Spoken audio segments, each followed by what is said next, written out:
Hi, எல்லாம் எப்படி இருக்கீங்க? சும்மா பேசலாம் தான்.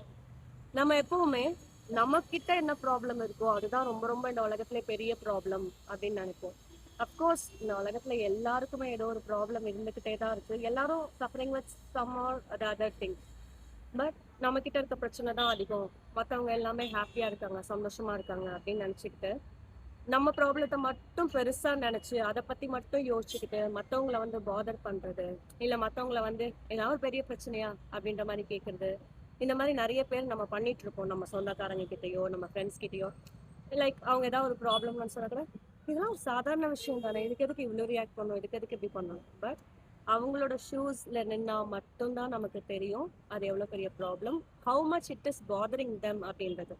ஸோ இதுக்கப்புறம் யாராவது வந்து ஏதோ ப்ராப்ளம் இல்லை ஏதோ ஒன்று ஷேர் பண்ணாங்கன்னா you just listen to them. அவங்களுக்கு வந்து they are just looking for you to listen to them, not give any ideas or any thing.